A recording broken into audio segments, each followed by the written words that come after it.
क्षणिक है और आत्मा एक नित्य है। आत्मा का अनुभव बस एकमात्र नित्य है।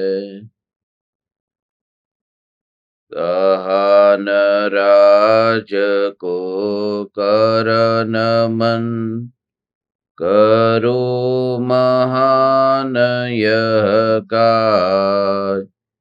आप्त ज्ञान की प्राप्ति है, मंगलमय सुख साज। मंगलमय सुख साज।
चैतन्य स्वभावी भगवान आत्मा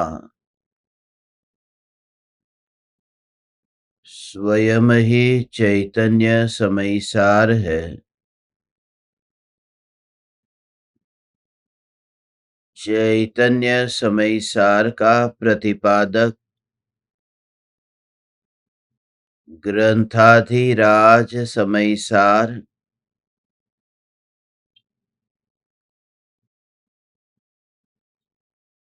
भगवान आत्मा को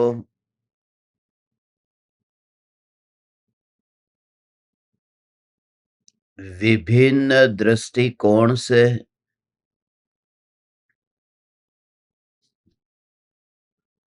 शुद्ध चैतन्य मात्र सिद्ध करता है।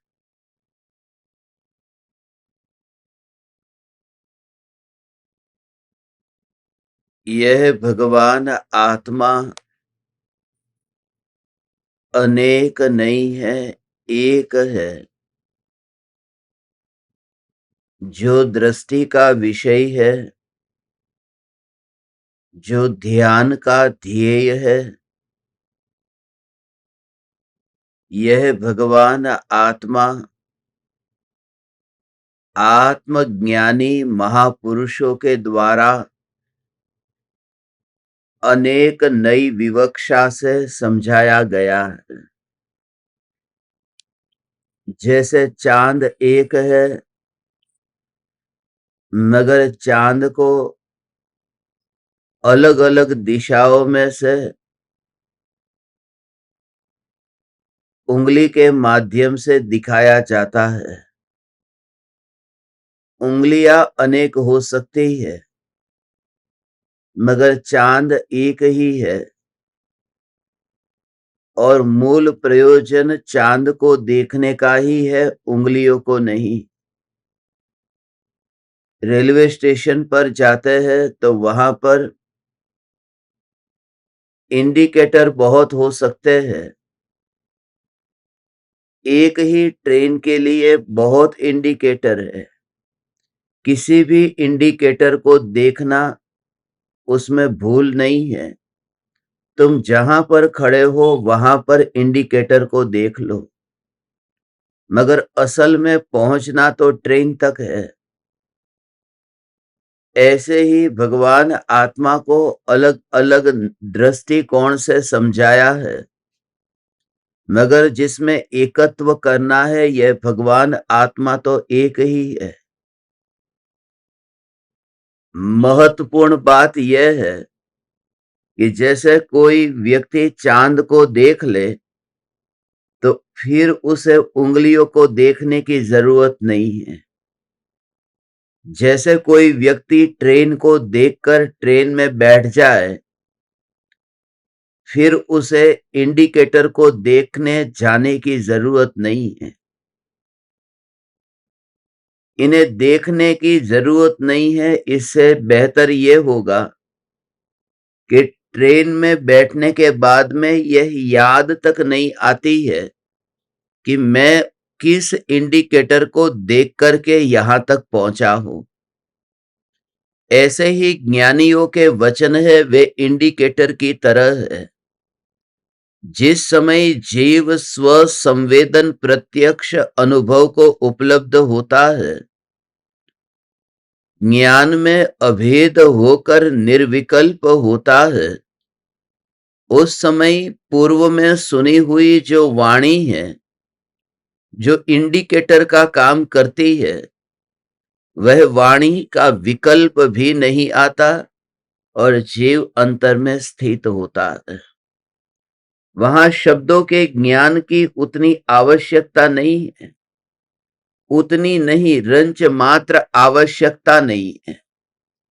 इसके लिए, क्योंकि जब ये वाणी सुनने गए तब तो रुचि थी, तब तो भगवान की दिव्य ध्वनि में भी रस था, मगर जैसे जैसे भाव ग्रहण होता गया तो वह भाषा मात्र माध्यम रह गई। इसलिए कहते हैं कि ये जो भाषा है वह तो भावों का आदान प्रदान करने के उपयोग में आती है। मेरे जो भाव है या मेरे जो विचार है, उन विचारों को आप तक पहुंचाने के लिए ये भाषा माध्यम है, व्हीकल का काम करती है। कौन सी गाड़ी में बैठ करके जा रहे हैं, महत्वपूर्ण यह है कि व्यक्ति जा रहा है या नहीं जा रहा। वह गाड़ी तो साधन है। ऐसे ही ये मेरे विचार आपके विचारों तक पहुंचे, उसके लिए ये जो भाषा है, ये भाषा ये साधन है। मगर उस साधन को ही पकड़ कर न बैठना। तुम यहां तक आए, पहुंचे तो गाड़ी के माध्यम से ही आए और पहुंचे, मगर गाड़ी को कमरे के अंदर लेकर नहीं आए, वह बाहर ही छोड़ दी। ऐसे ही जब गुरु से ज्ञान प्राप्त होता है तो वह वाणी बाहर ही छूट जाती है और भीतर में भाव ही ग्रहण होता है। फिर वह भाव हमेशा के लिए रहता है, हमेशा के लिए रहता है। अनंत काल तक वह भाव रूप परिणमन हो जाए तो भाषा तो उस समय ही छूट गई। जैसे गौतम स्वामी ने महावीर भगवान की दिव्य ध्वनि को सुना था, मगर अब दिव्य ध्वनि तो रही नहीं, बैर बिखेर हो गई वह दिव्य ध्वनि। क्योंकि दिव्य ध्वनि जिस देह से खिरी थी, वह देह ही बैर बिखेर हो गया। महावीर भगवान का शरीर ही नहीं रहा तो वह वाणी कैसे रहेगी? वह वाणी तो विलीन हो गई। मगर गौतम स्वामी आज जो सिद्ध शिला पर अपने ध्यान में लीन है, तो वो ध्यान नहीं छूटा, वाणी छूट गई। तो जो साधन है वह साधन छूट जाता है, मगर साधन छूटने के बाद उस साधन से जो उपयोग लिया है, उसका जो फल पाया है, वह फल तो टिक कर रहता है। कपड़े को धोने के लिए हमने साबुन लगाया तो साबुन तो चला गया, क्योंकि पानी में जैसे ही फिर हमने कपड़े को भिगोया, घिस घिस करके, और दूसरी बार, तीसरी बार, चौथी बार, कि साबुन पूरा चला गया। मगर साबुन लगाया था, उसका फल नहीं चला गया। उसका फल था कि कपड़ा स्वच्छ होना था, वो स्वच्छ कपड़ा है। तो साधन है वह चला गया, मगर उसका फल टिक करके रहा। ऐसे ही ये दिव्य ध्वनि जब खिरती है तो वह साधन है, वह छूट जाता है, मगर निर्विकल्प ध्यान हमेशा के लिए रहता है। इतना ही नहीं, मुनिराज के लिए तो ये 28 मूलगुण का पालन करने के लिए ये मनुष्य का देह साधन बनता है। ये मनुष्य देह भी छूट जाता है, मगर मोक्ष हमेशा के लिए रहता है। जिस देह से व्रतादि का पालन किया था वह देह तो रहा नहीं, मगर मुक्ति हमेशा के लिए रही। इस प्रकार से आचार्य कुंद देव साधन और साध्य का भेद समझाते हैं कि ये जो भाषा है, इस भाषा को, शब्द को पकड़ना मत, उसके भाव को ग्रहण करके तुम स्वभाव को ग्रहण करना, और भाव को ग्रहण करके तुम स्वरूप तक पहुंचना। यही हमारा मूल प्रयोजन है।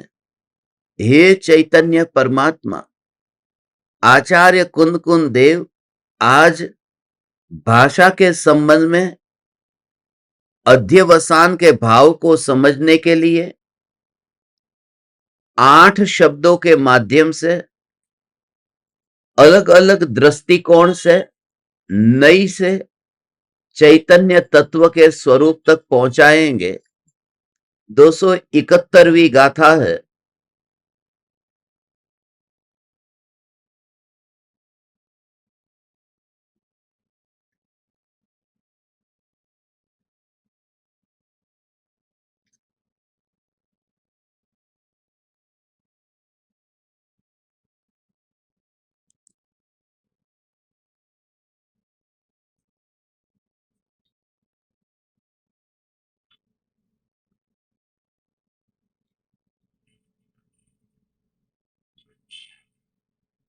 बुद्धि ववसावो वीय अजवसाणं मदीय विण्णाणम् एकठमेव सव्वं चित्तं भावोय परिणामो।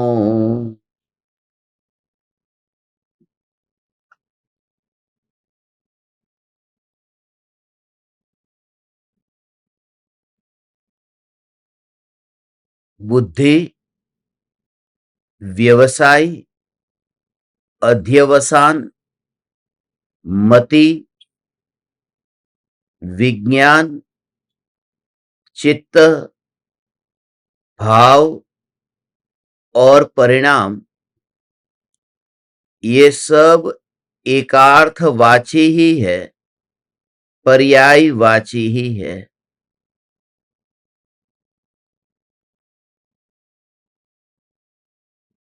ये शब्द अलग अलग है, उनके अर्थ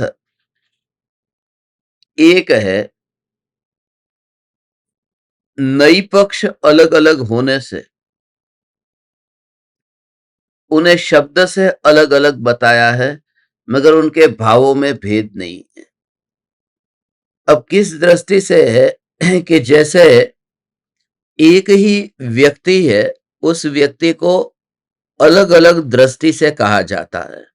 जैसे कोई व्यक्ति को हमने कहा कि ये धनवान है, रमेश नाम का एक व्यक्ति है, ऐसा कहा कि ये धनवान है। फिर ये कहा कि ये रूपवान है, फिर ये कहा कि ये ज्ञानवान है। ऐसे अलग अलग प्रकार से उस व्यक्ति को अलग अलग विशेषण से हमने उसे बुलाया। तो वो धनवान, रूपवान, ये कोई अलग अलग नहीं है, ये एक ही व्यक्ति है। सिर्फ उसे धन की मुख्यता से धनवान कहते हैं, रूप की मुख्यता से रूपवान कहते हैं। ऐसे शब्द अलग अलग है, मगर वो जिस व्यक्ति को बता रहे हैं वो व्यक्ति एक है। ऐसे ही यहां पर 8 शब्दों का उपयोग करके ये स्वरूप बताया है। तो सबसे पहले देखो, इन 8 शब्दों को याद कर लेना है, जिससे अंत तक हमें ये समझने में बहुत उपयोगी होगा। पहली बात है बुद्धि, दूसरा व्यवसाय, तीसरा अध्यवसान और चौथा मति।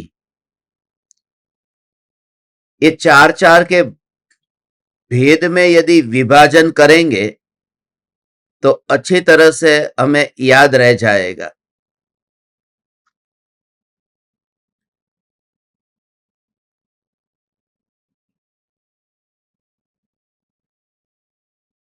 पहला है बुद्धि। इसमें बोधन मात्र से चेतन को, जीव को, उसमें भीतर में बोधन मात्र से उसे बुद्धि कहते हैं। बुद्धि का अर्थ मान्यता है। तो ये पहला जो शब्द है, ये खाली 8 शब्द आपको लिख करके रखने हो तो याद रखने के लिए सिर्फ 8 शब्द है। पहला बुद्धि, दूसरा व्यवसाय, तीसरा अध्यवसान और चौथा मति। ये 4।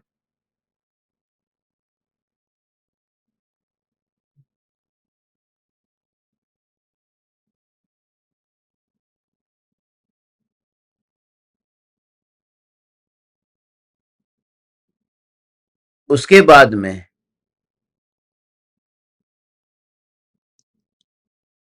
ये शॉर्ट फॉर्म में खाली आपको याद रखना हो तो BVAM।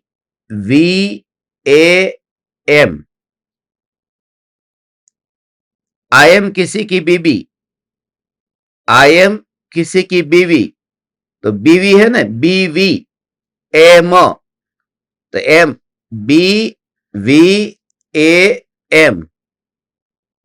तो BVAM। तो B कहते ही बुद्धि, V कहते ही व्यवसाय, A कहते ही अध्यवसान और M कहते ही मति। तो BVM, इतना ये याद रखो। और VCBP, VCBP, तो V विज्ञान, C चित्त, B भाव और P परिणाम। ये 8 लेटर से आपको दिमाग में तात्कालिक आ जाएगा। BVAM, VCBP। ब्लड प्रेशर किसी का हाई होता है ना, तो लास्ट में ऐसा कि बस बीपी बढ़ रहा है, भाव और परिणाम ये दोनों को एक साथ में, ये याद रखने का तरीका है। वैसे आप सीधा ऐसा याद रखेंगे तो याद नहीं रहेगा, तो मैं ऐसे याद रखता हूं।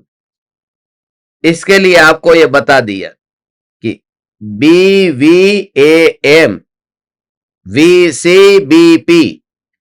अब आंख बंद करके भी ये कह सकते, देखो मैं देख करके नहीं बोल रहा हूं। तो BVAM,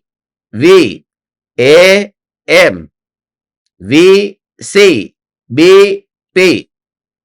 तो ऐसे फिर उसके साथ में फिर कनेक्शन जुड़ जाएगा ऑटोमेटिकली। फिर यहां से BV में बुद्धि, व्यवसाय, अध्यवसान और मति। फिर यहां विज्ञान, चित्त, भाव और परिणाम। भाव परिणाम माने BP, वो साथ में है, भाव और परिणाम। और विज्ञान और चित्त में है V और C। ये 8 शब्द है। उन 8 शब्दों को एक साथ में उसका मूल भाव है कि ये सब अज्ञान भाव को बताने वाले हैं कि इनकी वजह से जीव को कर्म का बंध होता है, ये कहते हैं।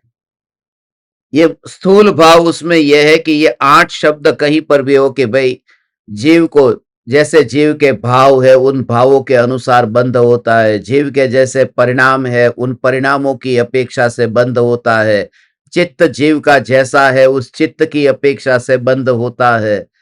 तो वो एक एक का अभी अपन अर्थ समझेंगे तो और स्पष्ट हो जाएगा। और यहां से उठने से पहले आप सबको याद भी रह जाएगा।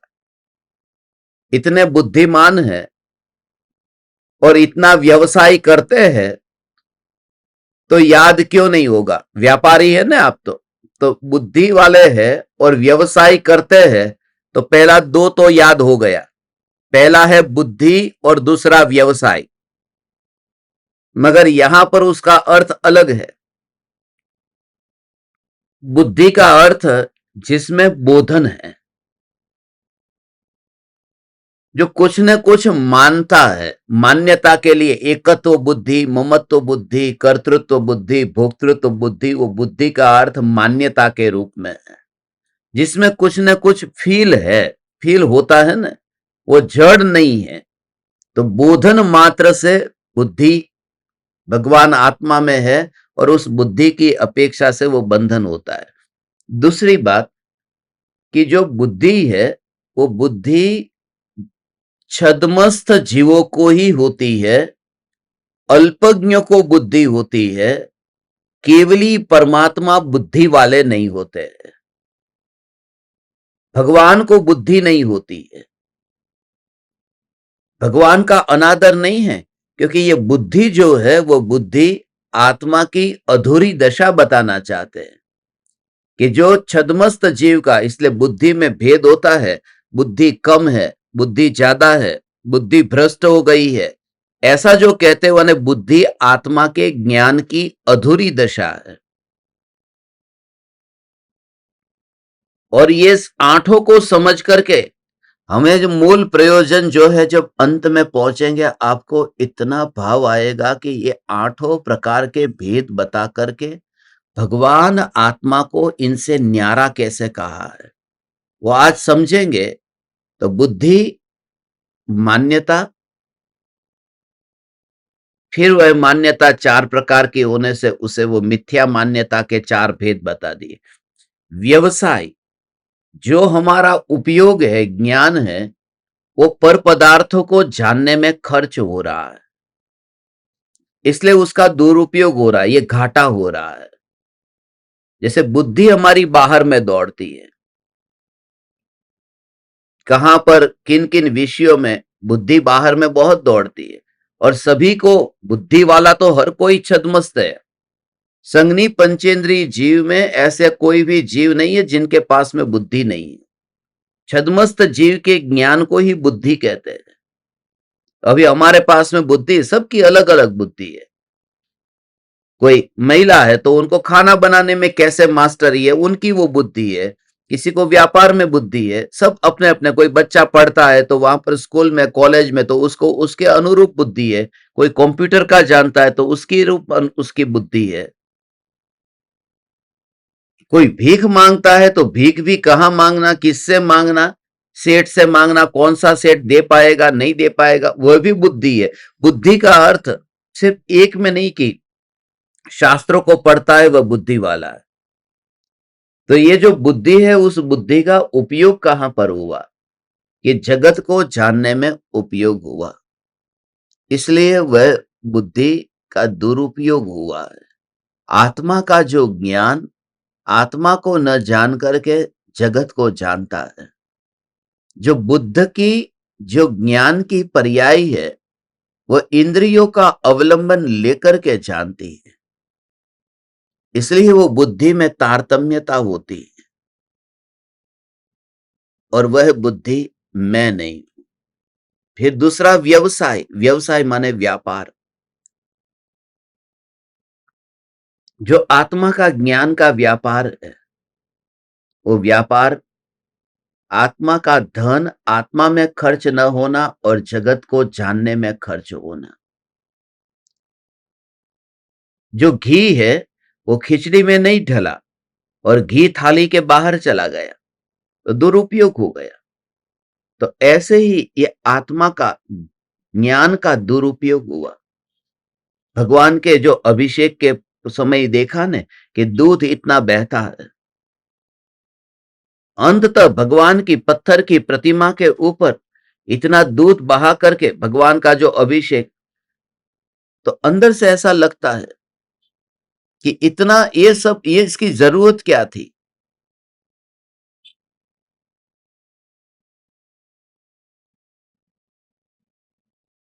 ऐसा अंदर से भाव आता है, ऐसा भाव आता है कि भगवान, हे वितरागी परमात्मा, इसके लिए ही वो उसी दिन से लेकर के जिस दिन मुझे पता चला किसी ने दूध से पैर मेरे धोए, मुझे पता नहीं था कि वो दूध है।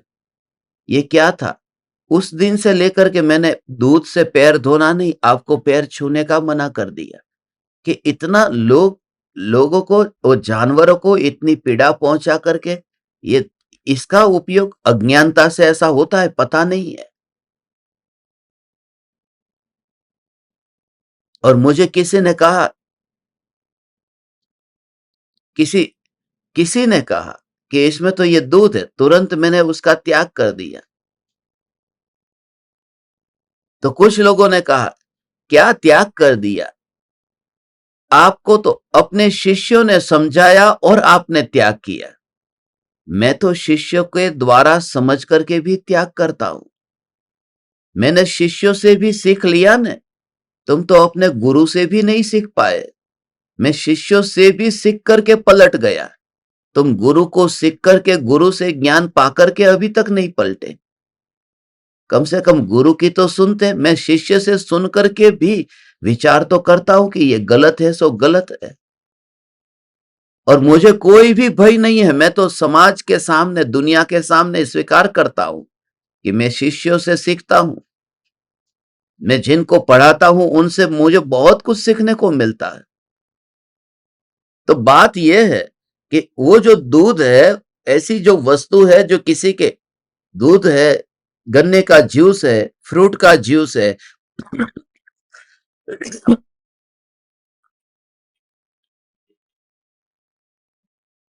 वो किसी के पेट में नहीं जाता, किसी के पेट में नहीं जाता और ऐसे ही पत्थर पे बह जाता है, तो उसका दुरुपयोग करते हैं। तो असली बात जो अब आपसे कहता हूं कि आत्मा का जो ज्ञान है वो आत्मा को जानने में खर्च नहीं होता, और आत्मा का ज्ञान पर पदार्थों को जानने में खर्च होता है। ज्ञान बाहर जाता है, ज्ञान है आत्मा का, ज्ञान है आत्मा का। और आत्मा का ज्ञान आत्मा को न जान करके टेबल को जानता है, कुर्सी को जानता है। ये बात ऐसी है कि आंख देखती तो है, मगर आंख आंख से अपने को नहीं देखती।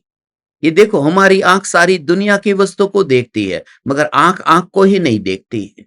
ये ऐसी स्थिति है कि ज्ञान ज्ञान को ही नहीं जानता है, ज्ञान सारी दुनिया को जानता है। मगर आंख आंख को देख सकती है यदि दर्पण के सामने जाए तो ज्ञान ज्ञान को अनुभव कर सकता है, जान सकता है यदि सदगुरु रूपी दर्पण के पास जाए तो।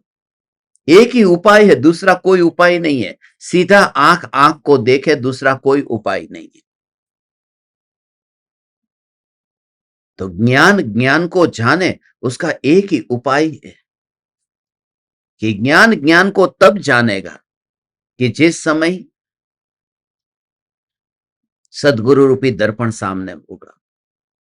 और दर्पण के सामने मैं गया तो दर्पण कुछ भी बोलता नहीं है, मगर फिर भी मैं आंखों को देख लेता हूं। मगर आंखों को देखता हूं तब दर्पण कुछ नहीं करता, आंख से ही मैं आंख को देखता हूं। दर्पण तो कुछ नहीं करता, वो है।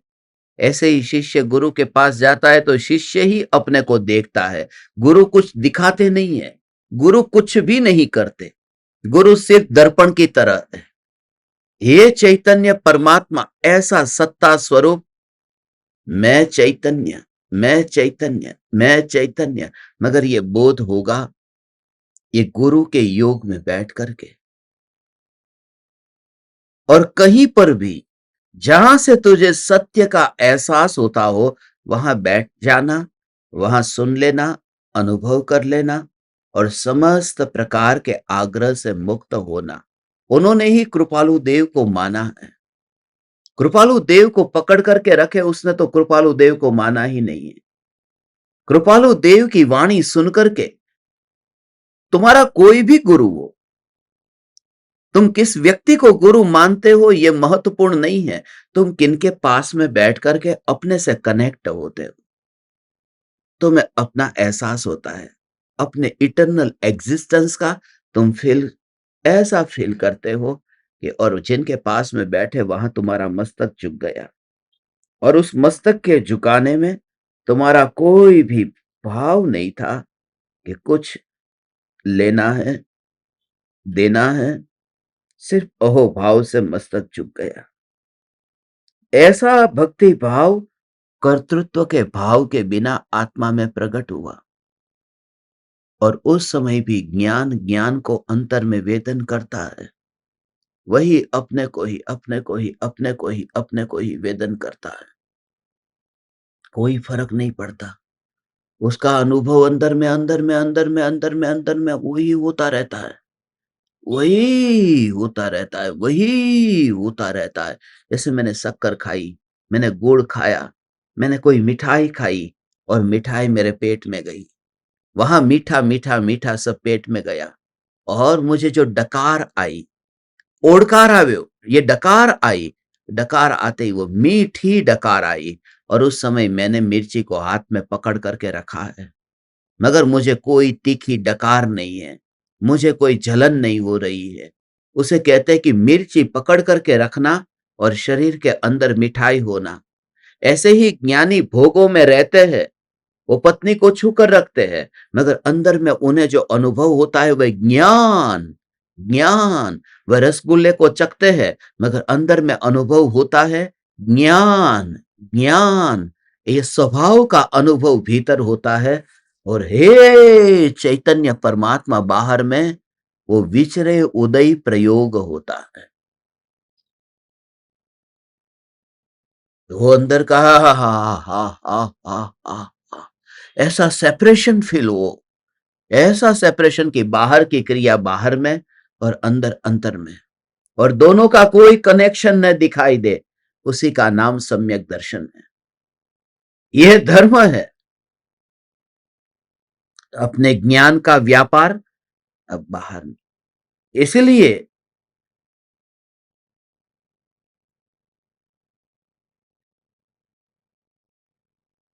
जो स्त्री जिस पुरुष के साथ रहती है और उसको न देखे, और फिर किसी और पराये को देखे, और देखे इतना नहीं उसमें अपनापन करे, वो स्त्री व्यभिचारिणी है, वह स्त्री कलंकिनी है। अपना पति होते हुए भी वो किसी पराये की ओर देखती है, पराये के बारे में ये सोचती है, विचार भी करती है। और आज के जमाने में बहुत माने बहुत सावधान रहने की जरूरत है।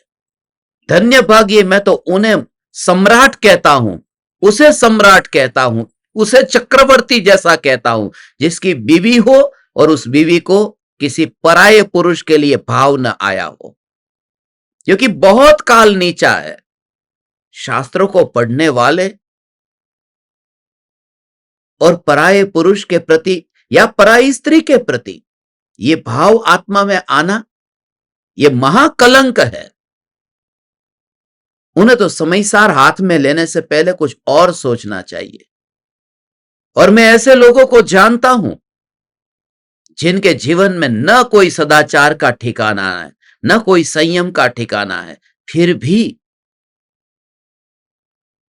मैंने उन्हें यहां बिठाया। मैंने उन्हें वात्सल्य से कि आज उनकी दशा ऐसी है, कल पलटेगी, कल पलटेगी, और कुछ नहीं तो जिंदगी सिखाएगी, क्योंकि जो जिंदगी सिखाती है वह गुरु नहीं सिखाता। और यदि पति को पता चल जाए तो हालत ऐसी हो जाए, किसी को पता पड़ चल जाए तो अभी तो पता नहीं चलता है, और शरीर से तुम मानो स्त्री घर से बाहर गई तो पता भी चल जाएगा, मगर भावों से बुरे भाव आए तो किसी को पता भी नहीं चलेगा। इसलिए गुरुदेव बार बार कहते थे, स्त्रियों से दूर रहना, नजदीक का संबंध नहीं बनाना, अकेले में चर्चा नहीं करना, अकेले में बैठना नहीं। कृपालु देव ने कितना कितना वर्णन किया, एक आसन पर बैठना नहीं। भले तुम्हारे में कितना भी संयम हो, दूर रहना भलाई है, क्योंकि काल नीचा है, परिणाम क्षीण नीचे हो जाएंगे। पूरी तरह से सावधान रहना। और दूसरी बात कि 90 साल का बूढ़ा होगा और 80 साल की बूढ़ी होगी और दोनों के बीच में कोई संबंध खराब नहीं होगा, मगर दुनिया यही सोचेगी कि कुछ है। तो ऐसा काम ही क्यों करना? इसलिए पूरी तरह से सावधानी, पूरी तरह से संयम पूर्वक का जीवन। यदि ये स्त्री पराये पुरुष के साथ में यदि संबंध जोड़ती है तो वो व्यभिचारिणी है, वह वेश्या है, वह व्यभिचारिणी है। ये वेश्या शब्द का उपयोग करता हूं ये तुम्हें इसके लिए क्योंकि ऐसा प्रकार का वर्णन शास्त्र में आया है। जो बुद्धि आत्मा की है वह आत्मा के लिए उपयोग में नहीं आती। आत्मा का ज्ञान आत्मा में न रह करके पर में जाता है। जो परिणति आत्मा की है वो आत्मा में न रह करके पर में जाती है, वो व्यभिचारिणी।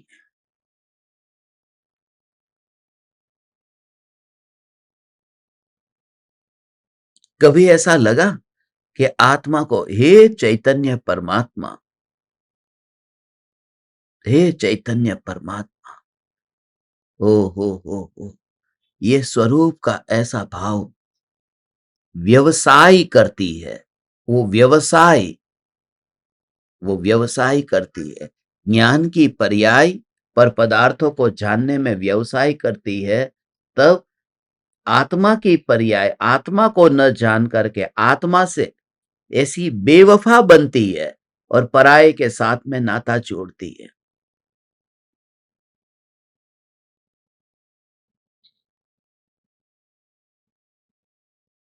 बहुत विचार करना। तुम विचार नहीं करते हो। आज ही तुम्हारे जीवन का ट्रांसफॉर्मेशन डे हो। यदि तुम्हारे जीवन में यदि कोई भी ऐसे बुरे भाव आते हैं तो, और भूतकाल में आए हैं, तो उसका प्रायश्चित करना होगा, उसका प्रतिक्रमण करना होगा। उसकी पूरी विधि है।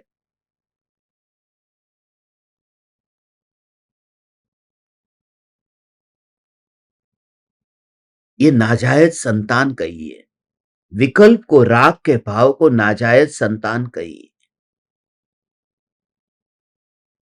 क्योंकि वो पर के लक्ष्य से होती है। राग पर के लक्ष्य से होता है। ये गुरुदेव ही ये कह सकते थे। गुरुदेव में इतनी ताकत थी, इतना दम था। पूज्य गुरुदेव श्री कांजी स्वामी कहते थे ऐसा कि वितरागी परमात्मा के लक्ष्य से होने वाला राग का भाव वो आत्मा में पैदा होने वाली नाजायज संतान है। ये राग का भाव हुआ है वितरागी, क्योंकि पर के लक्ष्य से हुआ। महावीर भगवान को देख करके ये भाव आया। अहो अहो श्री सदगुरु, ये जो राग का भाव आया ये नाजायज संतान है, क्योंकि पर के लक्ष्य से हुआ। कौन ये कह सकता है?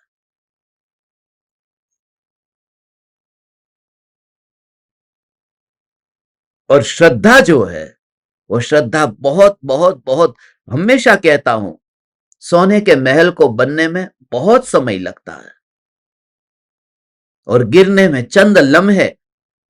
बस थोड़ी देर में ही भूकंप आया और भवन नीचे गिर गया।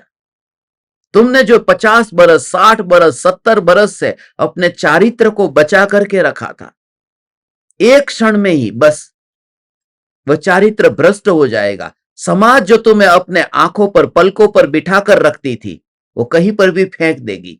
भले तुम कहोगे मुझे समाज से मान सम्मान नहीं चाहिए, मगर तुम तो भ्रष्ट हो ही गए।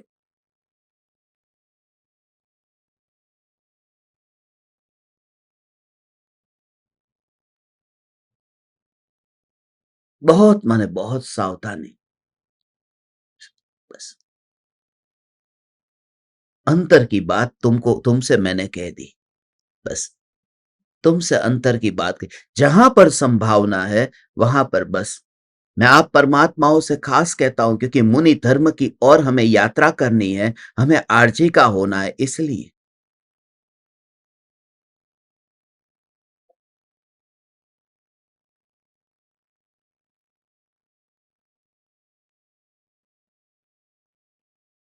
संयम पूर्वक हमारा जीवन हो। और सबसे बड़ा संयम कि ज्ञान ये जो जा रहा है पर पदार्थों में, व्यर्थ में खर्च हो रहा है, उस ज्ञान को अपने में स्थित कर देना। तीसरा शब्द है अध्यवसान। अध्यवसान का अर्थ तो हमने समझा है, वही अज्ञान भाव है।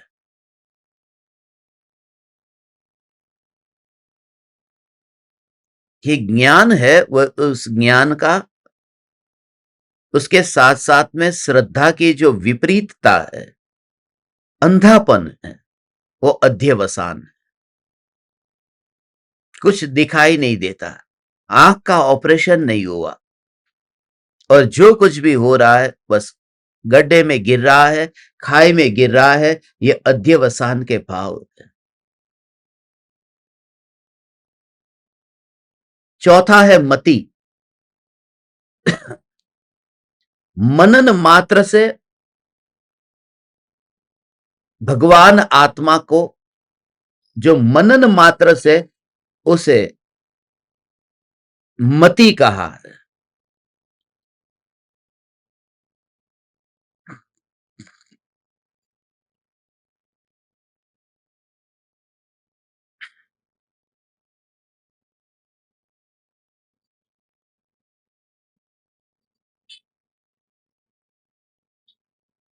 कहते हैं ना, जीव की मति भ्रष्ट हो गई।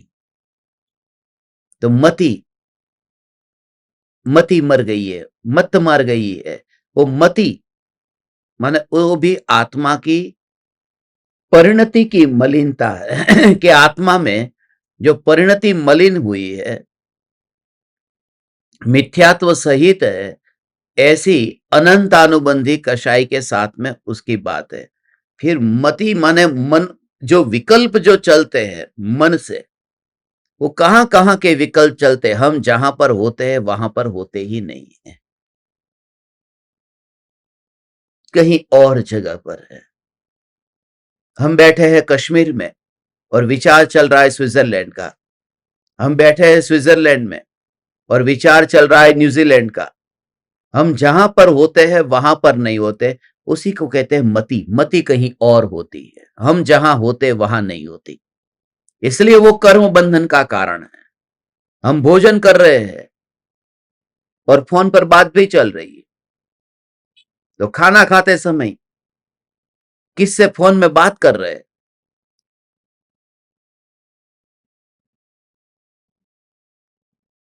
तो उल्टी उल्टी बात होती।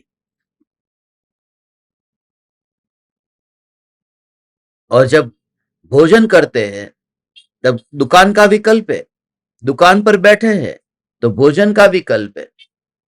ऐसे जो मति जो है वो जहां जहां भटकती है, उस मति को भी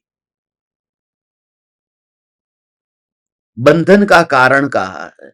जो चंचल है, मन चंचल है, अभी एक का विषय एक, फिर दूसरा, फिर तीसरा, कहीं पर भी चैन नहीं पड़ता। आप देखना, कभी कभी कोई सोचा ना हो ऐसा भाव आ जाता है, मन कहाँ चला जाता है। यह मन बड़ा चंचल है, वो कोई भक्ति में गाते हो कि नहीं? मेरा मन बड़ा चंचल है, ये भक्ति गाने वाले।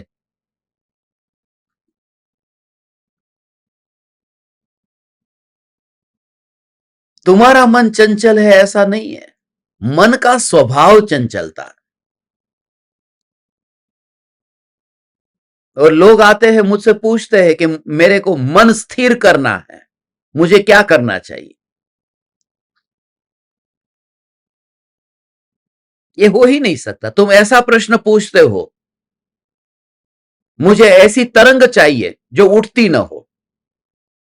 अरे तरंग ही उसका नाम है जो उठे, मन उसी का नाम है जो चंचल हो।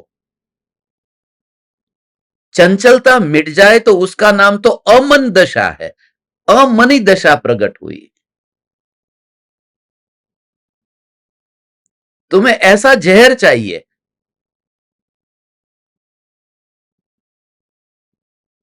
जो मीठा हो। ये तो बोलने की बात है, मीठा जहर। जहर तो हमेशा कड़वा होता है। वो मीठा होगा तो भी स्वभाव तो कड़वा ही समझना, क्योंकि मारने वाला है। उसके स्वभाव से कड़वापन कहता हूं मैं। थोड़ा ऊपर शुगर लगा दोगे तो तुम कहोगे देखो हमने तो जहर मीठा, ये मीठा हो गया। फिर भगवान आत्मा, ये चार बात हुई। BVAM, बुद्धि, एकत्व बुद्धि, ममत्व बुद्धि, कर्तृत्व बुद्धि, भोक्तृत्व बुद्धि। व्यवसाय, ये व्यभिचारिणी पर्याय। जैसे कोई स्त्री पर पुरुष के पास जाती है, ऐसे ही आत्मा की ज्ञान की पर्याय जगत में भटकती है, परिणति बाहर दौड़ती रहती है। तीसरी बात अध्यवसान, मिथ्या दर्शन, मिथ्या ज्ञान, मिथ्या चारित्र, वो जो चार अर्थ बताए थे अध्यवसान में। चौथा मति, चंचलता, जो मन की चंचलता है वह। और फिर आगे इधर विज्ञान, VC, BP, VC, V, विज्ञान। विज्ञान को बंध का कारण कहा। विज्ञान क्यों? उसमें भी यह है कि ज्ञान जो है, उस ज्ञान के विशेषपने को विज्ञान कहते हैं। विशेष ज्ञान का नाम विज्ञान। तो विशेष ज्ञान का कोई भी अर्थ कुछ भी हो सकता है। विशेष ज्ञान माने केवल ज्ञान भी हो सकता है, क्योंकि वह भी ज्ञान की पर्याय है। मति श्रुत अवधि मन पर्याय केवलानि ज्ञानम। मगर यहां पर वो जो विज्ञान है, वो आत्मा का जो खंड खंड रूप क्षयोपशम ज्ञान है, वो विज्ञान है। खंड खंड रूप क्षयोपशम ज्ञान। ये भगवान आत्मा के लिए भी विज्ञान शब्द का उपयोग होता है। विज्ञान नगर के वैज्ञानिक, तेरी प्रयोगशाला विस्मय। ऐसा ही है ना कुछ। भूल चूक हो तो पुजारी माफ कर देना। मुझे पुजारी क्यों कहा? पूजा करने वाले को पुजारी कहते हैं। पुजारी तो वो होता है जो 3,000 की तनख्वाह वाला होता है। मतलब दिमाग में इतना भरा हुआ है, पूजा करनी भी है मगर पुजारी शब्द नहीं सुनना है। ये शब्द के बारे में बताया है कि तुम शब्द का आग्रह मत रखना, उसका भाव जो है वो भाव ग्रहण करना।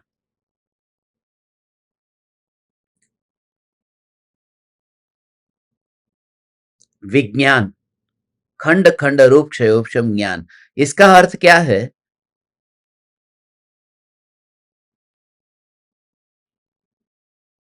टंकी में से जो पानी आता है, 5 नल में से आता है, और कभी एक नल में से पानी बाहर आया, फिर दूसरे नल में से, फिर तीसरे नल में से, ऊपर जो टंकी में पानी है वो पानी बाहर जा रहा है नल के माध्यम से।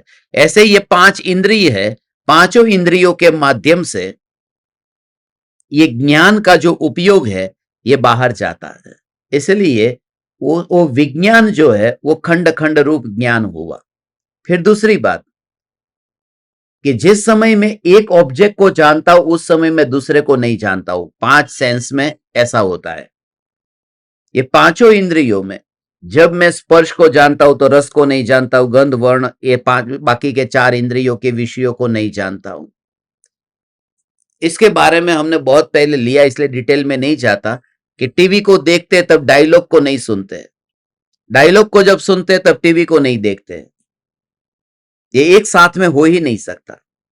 मगर हमें लगता है कि हम तो सुन भी रहे और देख भी रहे। उसमें टाइम डिफरेंट होता है। 1 सेकंड में असंख्य समय होते हैं, काउंटलेस मोमेंट्स, 1 सेकंड में। तो इतना फास्ट चलता है कि हमें पता ही नहीं चलता कि कब कान से हम आंख पर आ गए, आंख से कान पर आ गए। असंख्य पर्याय बीत जाती है।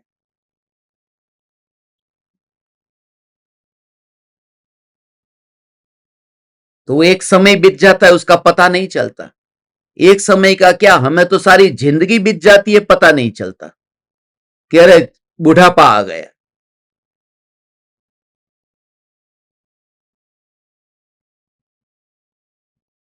विज्ञान, फिर है चित्त।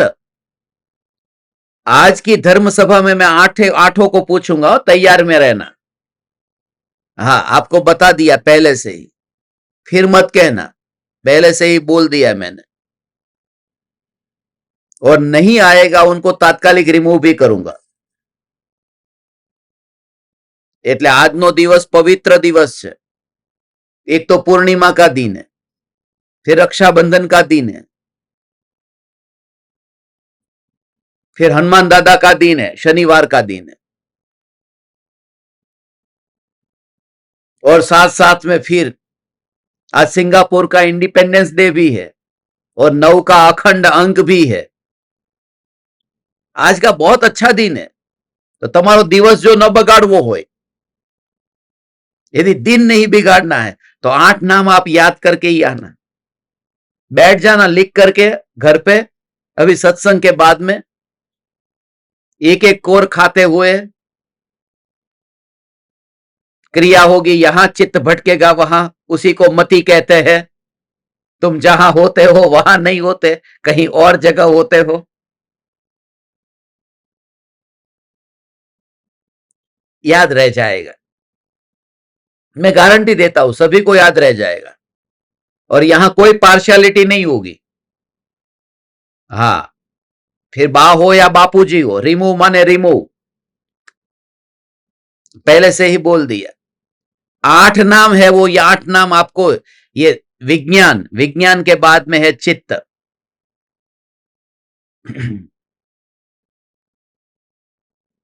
चेतन की विशिष्ट पर्याय होने से इसे चित्त कहते हैं। चेतन मात्र से आत्मा की उस विशिष्ट अवस्था को, अध्यवसान रूप भाव को चित्त कहा गया है। और भाव, भवन मात्र से उसमें कुछ भाया जाता है ना, आत्म भावना, भावता जीव लहे, कुछ भाता है।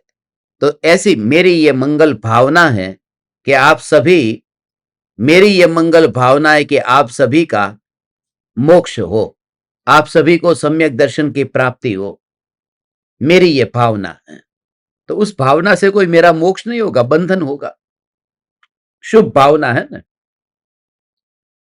तो भावना की वजह से उसे भाव शब्द कहते हैं कि जीव को भाव के कारण बंध होता है। अच्छी भावना, बुरी भावना, शुभ भावना, अशुभ भावना, बेन ने स्वानुभूति दर्शन में इसका वर्णन किया है।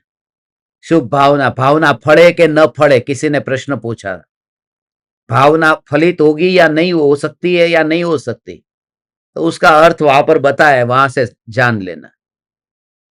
शुभ भावना फलती है, अशुभ नहीं फलती है, क्यों फलती है, नहीं फलती, वो सब बताया। 8वां है परिणमन होता है, इसलिए वह परिणाम, चेतन का परिणाम होने से उसे परिणाम कहा कि परिणामों से बंध होता है। वो परिणाम किसका है, परिणमन उसमें किसका है, कि श्रद्धा का परिणमन है, इसलिए उसे मिथ्यात्व कहा। चारित्र गुण का परिणमन है, इसलिए उसे राग द्वेष कहा। तो परिणमन की मुख्यता से उसे परिणाम कहते हैं। और ये 8 नाम का अर्थ जो है वो आपको आज नहीं पूछूंगा।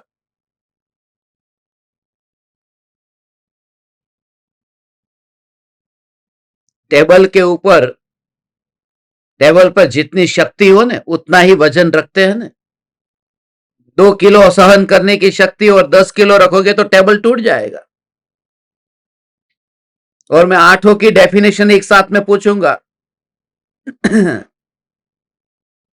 तो ये सब बहनें आएगी ही नहीं, कह देगी राखी बांधने गई थी।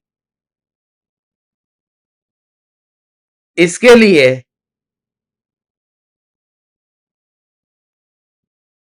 आप सभी आज की धर्म सभा में पधारना। आज शाम की धर्म सभा शाम को 7:42 पर होगी, टाइम फिक्स है, इसलिए राखी बांधना हो तो बांध देना दिन के टाइम पर। वैसे भी सूर्यास्त के बाद में राखी नहीं बांधते, ऐसा कुछ नहीं है, तुम दिमाग में मत घुसाना अंदर।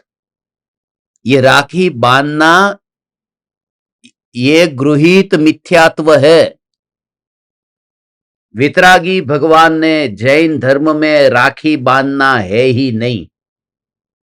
ये राखी के नाम पर रक्षा पोटली ये गृहीत मिथ्यात्व है। और ये इतना घुसा हुआ है, इतना घुसा हुआ है, ये गृहीत मिथ्यात्व। अच्छे अच्छे पंडित भी हाथ में धागा बांध देते, विधान कराते तब।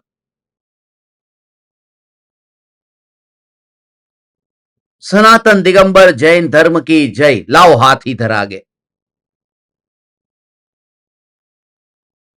जैन धर्म की जय और धागा, राखी, रक्षा पोटली। એ પોટલીમાં શું હોય એ જ ખબર નથી મને, આજ સુધી ખબર નથી પડી રક્ષા પોટલીમાં કઈ પોટલીમાં શું ભર્યું હશે।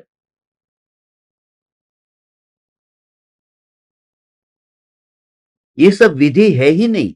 ये वितरागी भगवान में, ये तो रक्षाबंधन का पर्व तो जैन धर्म में अकंपनाचार्य आदि 700 मुनिराजों की रक्षा हुई थी, उस दिन का पर्व है जब उनके ऊपर उपसर्ग हुआ था वो 4 मंत्रियों के द्वारा। आपने तो वो कहानी सुनी है ना,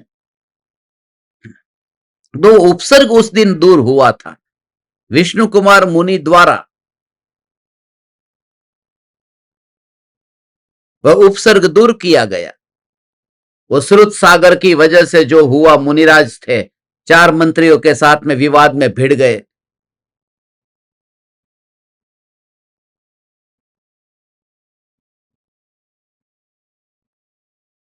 श्रुत सागर ऐसा ही काम कर सकते हैं क्या? श्रुत सागर कहीं ना कहीं लड़ाई झगड़ा चालू कर देना।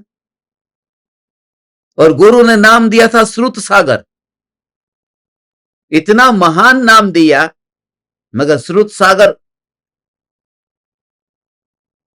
बुद्धि का कहीं दूसरी जगह उपयोग किया। 700 मुनिराजों पर उपसर्ग हुआ, चारों ओर आग लगा दी, धुआं किया गया उनको, और बताया कि चारों ओर घास उगा दी है कि वहां पर अब मुनि तो घास के ऊपर चलेंगे नहीं, तो क्रॉस कर पाएंगे नहीं, तो वो तो उनके लिए लक्ष्मण रेखा जैसा हो गया, पार कर नहीं पाएंगे।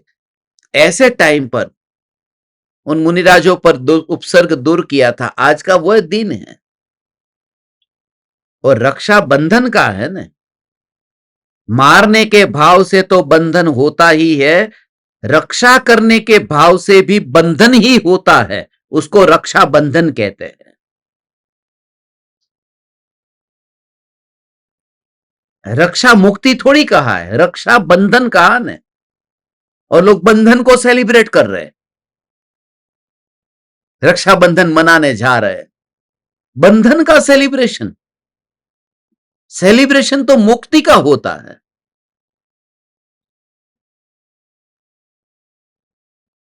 नगर जा सकते हैं, क्योंकि जो शादी के विवाह के बंधन में भी सेलिब्रेट करने जा सकते हैं, वो रक्षा के बंधन में भी जा सकते हैं। वो विवाह में भी बंधन होता है ना, शादी के विवाह। पति पत्नी दोनों कौन से बंधन में बंध रहे? शादी के बंधन में। रक्षा करने का भाव भी बंधन का कारण है, और वह रक्षा का भाव मेरे में नहीं है, इसलिए वो बंधन भी मेरे में नहीं है। ऐसा जो मैं चैतन्य परमात्मा, उस स्वरूप में जब जीव अंतर में स्थिर होता है, उस समय उसने रक्षाबंधन सेलिब्रेट की। आज आपको रक्षाबंधन का सेलिब्रेशन करना है तो ऐसे करना। क्या चिंतन करना? पहले तो 8 नाम याद कर लेना, चिंतन बाद में। फिर बोलेंगे मैं तो चिंतन करने बैठा था इसलिए नाम याद नहीं रहे। पहले तो 8 नाम याद कर लेना, काम की बात पहले। बहानेबाजों के लिए तो है ना, बहाने ऐसे जोरदार होते हैं।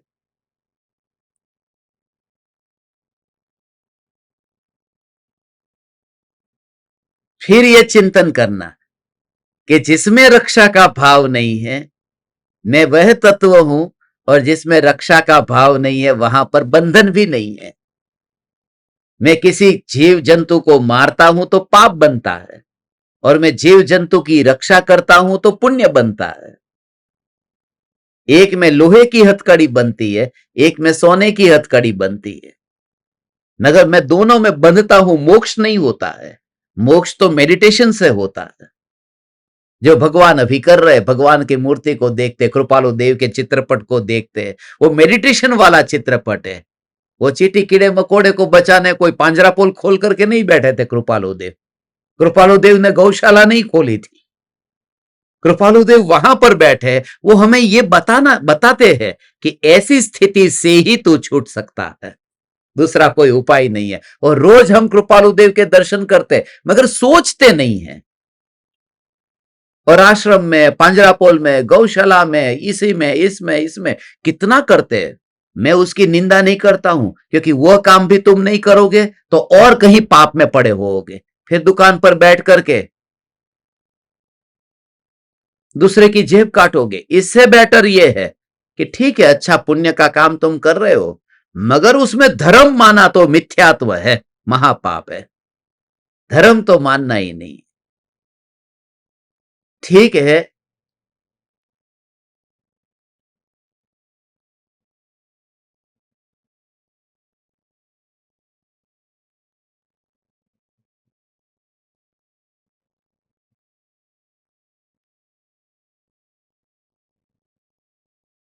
तो ये याद रहिए। अंत में 8 नाम फिर से बोल दू। B V A M. B माने, जोर से बोलो आप वहां पर, जोर से। तुम्हारे पास वाले कमरे से कोई आना चाहिए कि कुछ हुआ है, दादी मां को, दादाजी को। बुद्धि व्यवसाय, बीवी बुद्धि व्यवसाय। ए एम अध्यवसान और मति। वीसी वीसी विज्ञान चित्त। बीपी भाव और परिणाम। ये 4, ये कुल मिलाकर के 8 आप सबको याद हो। और 8 का एक ही अर्थ है, बस उसी का नाम अज्ञानता है, उससे बंधन है। बंध अधिकार के समय ही रक्षा बंधन आई है। अधिकार भी बंधन का और दिन भी बंधन का। और 8 नाम याद करने के, उसमें भी बंधन में आप बंध गए। आज का दिन ही बंधन का है। उस बंधन में अपने ज्ञान स्वरूप को मात्र अनुभव करोगे तो, जिसमें जानन जानन जानन धारा तो चल रही है ने। ये जानन धारा रुकती नहीं है ने, ये फ्लो चला ने।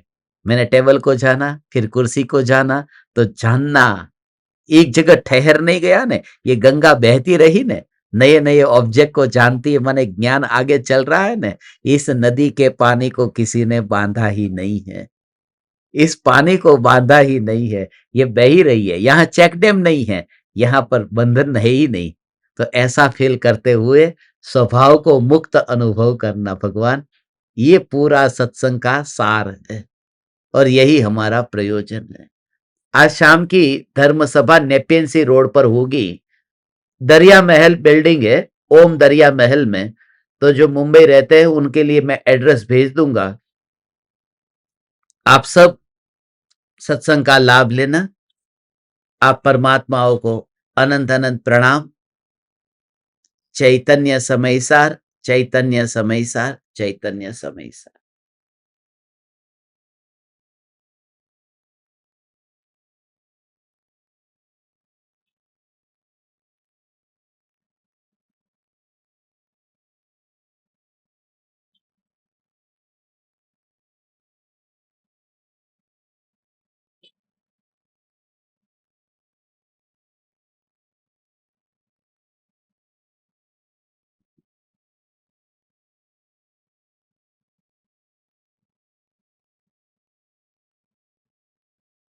अहो अहो श्री सद्गुरु करुणा सिंधु अपार। पामर पर प्रभु किया आहो आहो उपकार, आहो आहो उपकार। देह सहित जिनकी दशा वरते देहातीत, उन ज्ञानी के चरण में हो वंदन अगणित, हो वंदन अगणित, हो वंदन अगणित,